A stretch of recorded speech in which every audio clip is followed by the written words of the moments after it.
আমার বড় বোনের বাড়িতে 1 সপ্তাহ থাকার জন্য গেছিলাম। আমার নিজের আপন বড় বোন কোটিপতি, আর আমি হয়েছি গরিব মানুষ।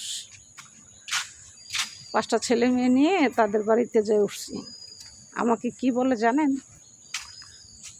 কি ব্যাপার, গাটি গুটি নিয়ে তুই আমার বাড়িতে এ বছর ঘটনা কি?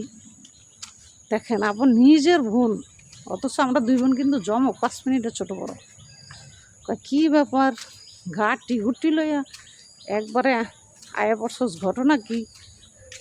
পরে বলছে আমি স্বামীর সাথে রাগ করে আসছি, ওর সংসার আর করবো না, এই জন্য ছেলে মেয়ে নিয়ে আইসি।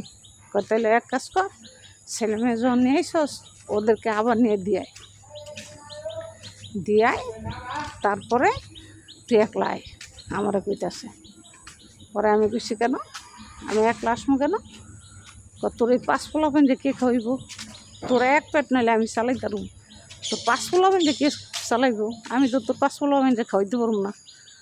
মানুষ এক মুখ, ওই যে একটা কথায় আছে, এক মুখ রূপা দিয়ে বইরে রাখা যায়, 10 মুখ ছাই দিয়েও বরণ যায় না।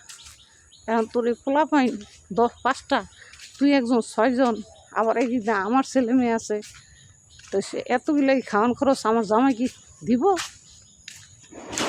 এই জন্য ছেলে মেয়েরাই খায়। ছেলে মেয়েরাই খাইছি। রাইখে আসার পরে বোনের বাড়ি আইছি।